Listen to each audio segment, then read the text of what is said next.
Isang dalagita na itatago natin sa pangalang Angel ay isang estudyante na nag-aaral sa Jose Rizal ang nabiktima ng hacking at identity theft. Truth or dare? Marunong ka mag-hack ng account? Oh, bakit? Kay Angel. Si Angel ay palakaibigan na estudyante. Angel po, napakasipag at bait po niya na bata. Pagdating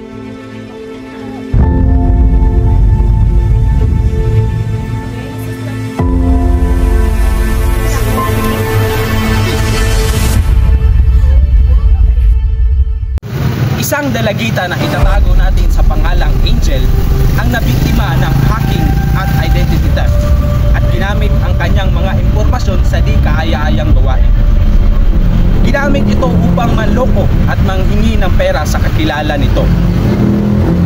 Noong Hulyo 2023 na nag-umpisang naghinala ang ating biktima sa di kahina-hinalang aktibidad sa kanyang online account.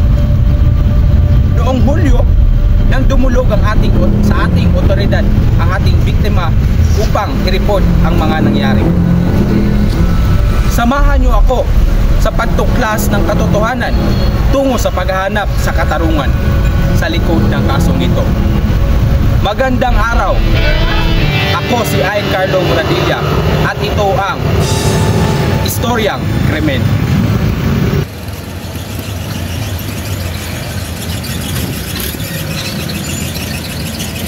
Si Angel ay isang estudyante na nag-aaral sa Jose Rizal Memorial State University, Dipolog Campus. Ayon pa sa kanyang mga kakilala, si Angel ay mabait, matalino at palakaibigan na bata.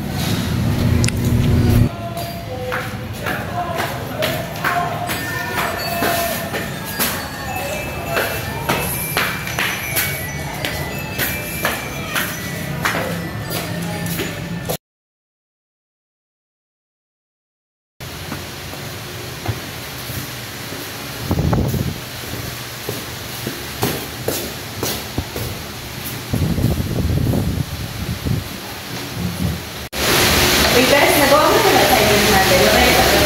Oo, hindi kasi namin alam. Maskill.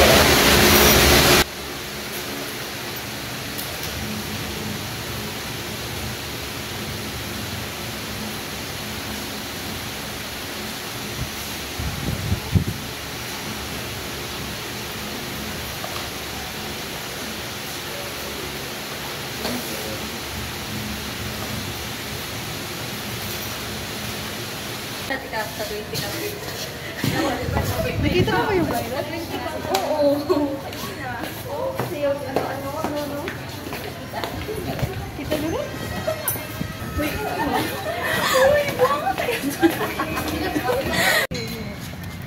Tall, dark, handsome? Oh, yung may abs. Sa akin yung tall, dark, and handsome. Sa'yo? Sa'yo lagi yung may abs.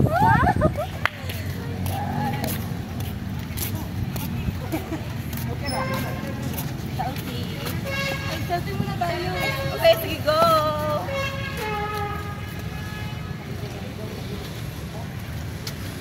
Si Angel ay palakaibigan na estudyante at maraming nakakakilala sa kanya dahil na rin sa kanyang kabaitan at katalinuhan. Marami ding nagkakagusto sa kanya dahil sa kanyang angking ganda. Si Angel po, napakasipag at bait po niya na bata. Pagdating niya po galing sa eskwela, diretso yan sa akin. Nilakapin niya ako, tapos tinutulungan niya ako sa mga gawaing bahay. Pagkatapos po, papasok siya sa kanyang kwarto at nag-aaral.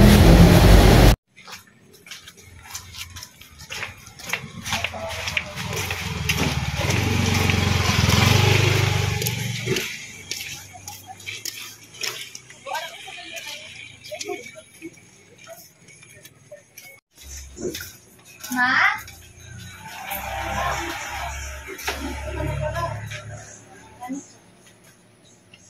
Kumusta ang eskwela? Okay. Mabuti. Bakit po? Ikaw talaga.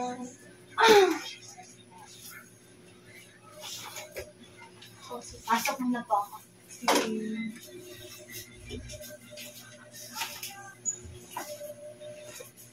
Nagsaing na po ba kayo, Nay? Wala pa.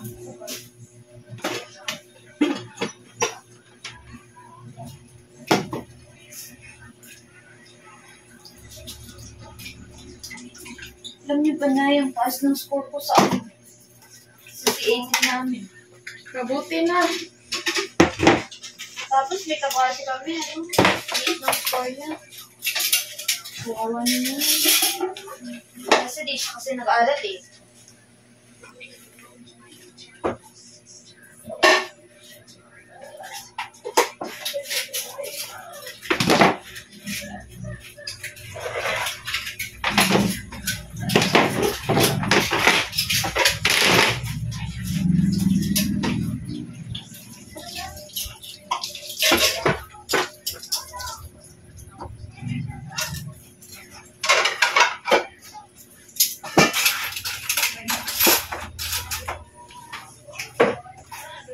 Mag-ano ka muna doon, matulog ka muna.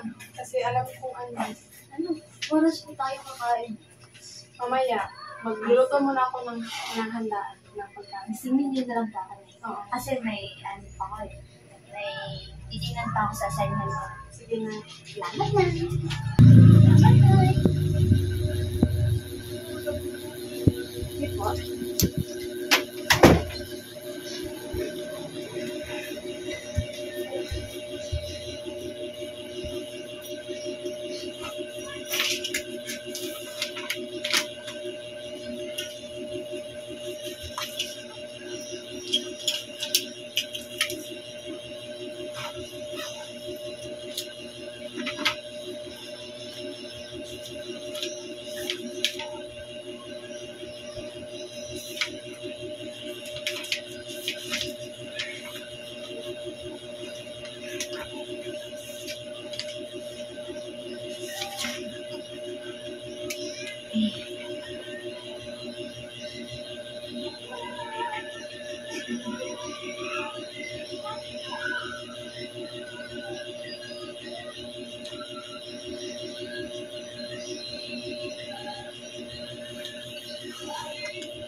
Si Angel ay lumaking masipag sa pag-aaral.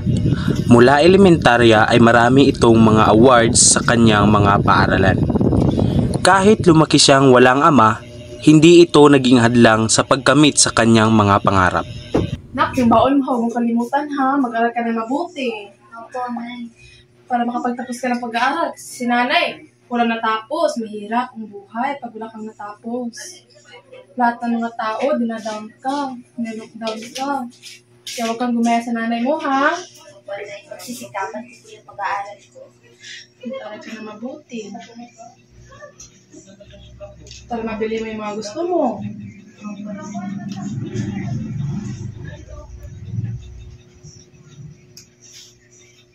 Oh. Yung baon mo, huwag mong kalimutan. Okay lang po pala. Okay na, manang-mana ka talaga sa akin. Salamat talaga na. So, good morning class. Before we start our topic, let me introduce to you myself. I am Professor Moravilla, and before we start, can you differentiate between BGMP and Bucor? Ano ang kaibahan ng dalawa? Ikaw, Miss Reza.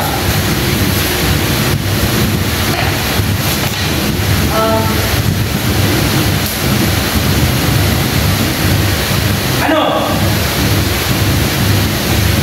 Hindi ka kasi nakikinig. Remain standing. Okay, Angel? So the differences between the BGMP and Bucor. The BGMP manages the provincial district jails and city jails. These facilities hold individuals that has less than sentences, or those individuals that are awaiting trial, while the Bucor manages the national prisons. These facilities hold individuals that are convicted of serious crimes and sentenced of 3 years or more. They are responsible for rehabilitation, safekeeping, and the custody of national offenders. Okay, very good. A round of applause, everyone. Yan dapat ang gayahin mo, Miss Reza. Hindi yung nakikipag-usap ka sa kanan mo. Ngunit, hindi talaga maiiwasan na may magkaroon ng inggit at galit ang iilan sa kanya.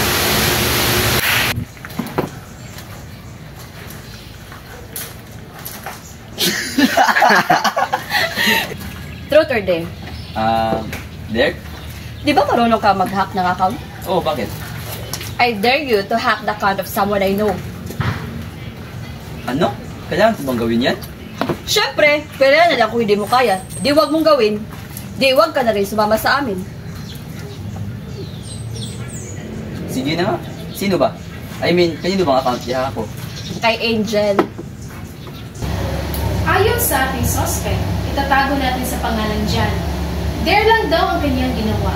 Ngunit, hindi naman tama ang dare na ginawa ng kanilang kaibigan. Dahil isa itong paglabas sa ating batas.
Tayo.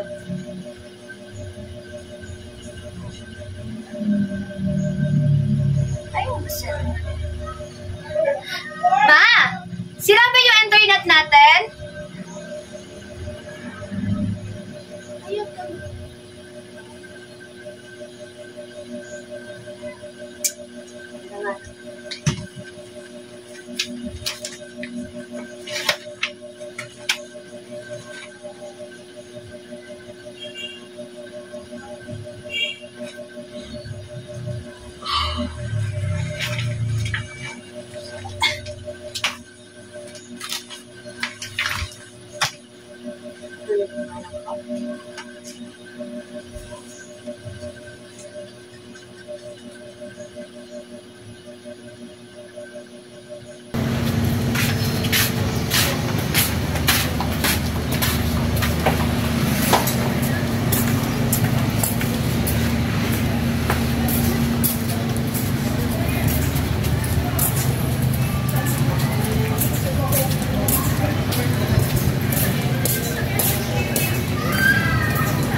Di ba sabi mo kagabi, nasa-hospital ka ng mama mo? Bilang ka ba ng 10K para sa operation niya? Kaso nga lang, number ng tito mo yung ginamit mo. Ano? Wait, best ha, titignan natin, check ko. Tingnan mo, nag-send talaga ako sa'yo ng 10K sa Gcash kagabi. Hindi, bes. Maaga ako natulog kagabi. Kasi parang sila yung internet namin sa bahay, kaya natulog na lang ako. Try mo kaya check sa cellphone mo, bes. Ano? Ayaw ma-open ng ako ko. Ayaw talaga, oh. Hala, bes. Baka na-hack yung account mo. Ano gagawin ko? Ang maganda nga gawin, pupunta tayong police station, magsusumbong tayo. Tara! Noong mga alas 10 ng umaga sa July 4, nag-report ang ating biktima at kanyang kaibigan sa mga kapulisan patungkol sa nangyaring krimen na nagana. Pumunta dito ang ating kapulisan upang makipag-coordinate sa aming mga anti-cybercrime group. At doon namin na-trace ang number sa Gcash na ginamit ng suspect at nalocate namin kung saan siya nakatira.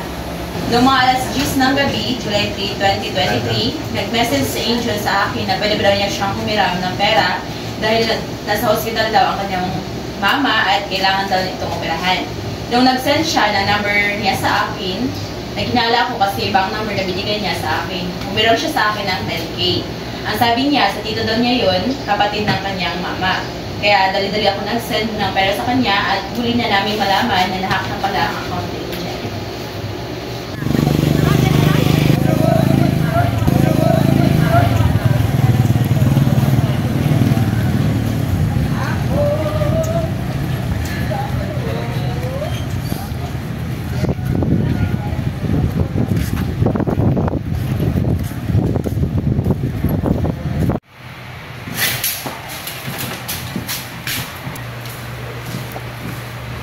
Good morning, ma'am. Good morning. Ito muna kayo. Magpa-file po sana ako ng complaint, ma'am. Bakit? Ano mo nangyari? Kagabi po kasi nag-chat sa Angel sa akin na hiram po na siya ng 10K. Eh, yun po pala, later namin nalaman na nahack po pala yung account niya. Akala ko, nasira lang po yung internet namin. Kasi masisend ko sana ako ng picture sa best friend ko na nag-aaral ako sa ano namin, sa subject namin sa secretary.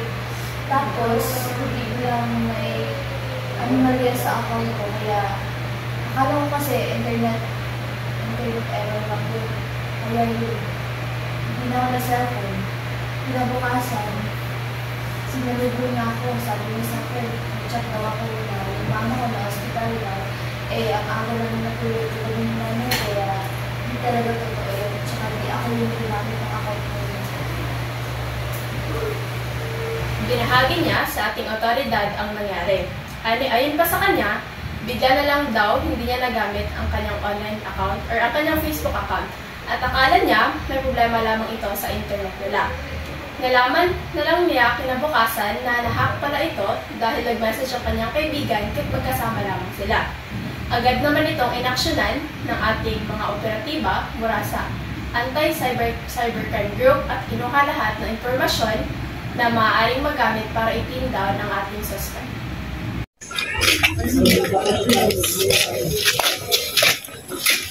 Okay lang sa akin yung 10K, bes. Makikita ko lang ito. Oh, ikaw ka lang? Yung account ko, bes. Okay lang sa akin yung 10K. Huwag ka na mag-aalala doon. Ako na mahal. isang Nay, kayo po kanina. Bakit ka malungkot? Ano nangyari sa kanya? Kasi, kagabi po kasi tita, nag-chat si Angel sa akin. Sabi po niya, nasa hospital ka daw po. Tapos, humiram siya ng 10K, pambayad po daw sa hospital bill. Late na po namin nalaman, hack po daw yung account niya. Naku! Hindi ko na po ano gagawin ko, Nay. Baka mag-post siya ng mga malalas ng litrato. Tapos, baka manloko pa siya ng ibang tao. Naloko na nga yung best friend ko na eh. Huwag kang mag-alala. Gagawa natin ng paraan. Yung 10K niya, sayang yun. Okay lang yun, okay lang yun. Makikita yun, best. Lumipas ang ilang mga araw, nahanap at nalaman ng ating mga kapulisan kung sino ang nasa likod ng krimen. Agad silang nagkandak ng operasyon upang hulihin ang nasabing sospek.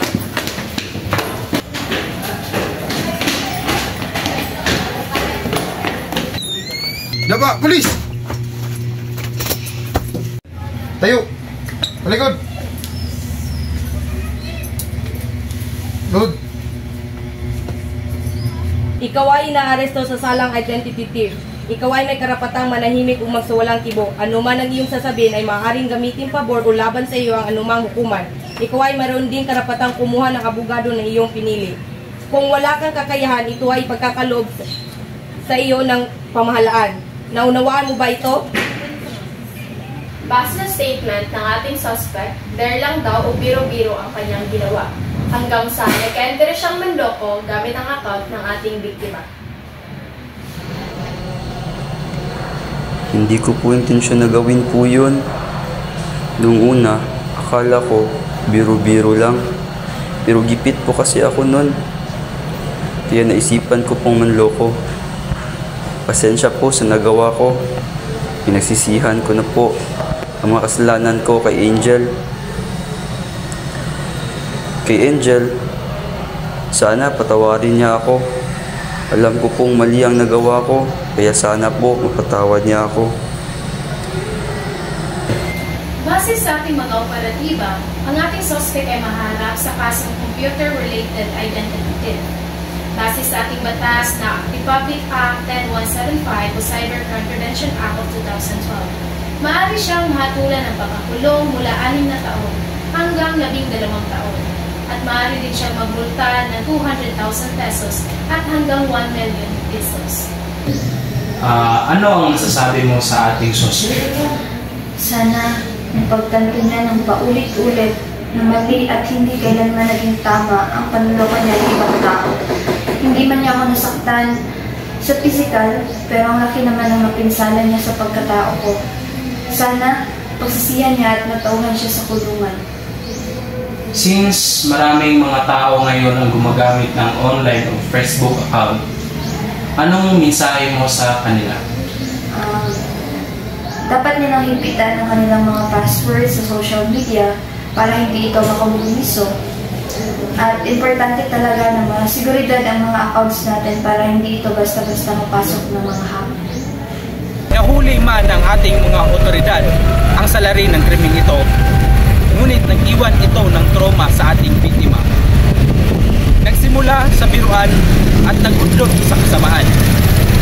Hanggang sa susunod na kabanata, para sa patuloy na pagtuklas ng katotohanan tungo sa paghahanap ng katarungan. Ako si Ain Carlo Muradilla para sa Istoryang Krimen.